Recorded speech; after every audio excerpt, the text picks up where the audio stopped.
നമുക്ക് 2 minute please 2 minute സംസാരിക്കാൻ സമയം തരണേ. 2 മിനിറ്റ് ഒക്കെ 2 മിനിറ്റ്. അവന് വയ്യായിക്ക് എന്താ അതിന്റെ പേര് പറയാൻ പോലും എനിക്കറിയാൻ പാടില്ല. അവന് സുഖം കിട്ടുന്നതേ അവന് ഒരുപാട് ജനങ്ങളെ കാണുമ്പോഴും വേദികളിൽ ഏറുമ്പോഴാണെന്ന് അവന്റെ അമ്മ എന്റെ അടുത്ത് വന്ന് പറഞ്ഞേ. അവന് ആൾക്കാരെ കാണുന്നത് ഇഷ്ടമാണ്.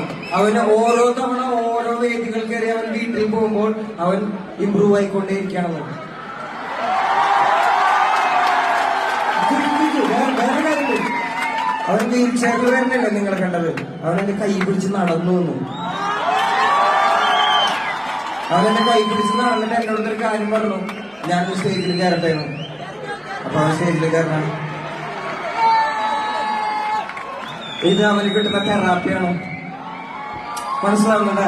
ഇതാണ് അവന് കിട്ടുന്ന തെറാപ്പി. ഇതാണ് അവന് കിട്ടുന്ന ഏറ്റവും നല്ല ചികിത്സ. അവൻ നാളെ ഇത്രയധികം ജനങ്ങളെ കണ്ടിട്ട് അവൻ വീട്ടിൽ പോകുമ്പോൾ അവൻ ഇതിനേക്കാൾ ആരോഗ്യമായി ഉള്ളവനെ മാറും. മനസ്സിലായ? ഇതാ മോന്റെ ചികിത്സ കൂടിയാണ്.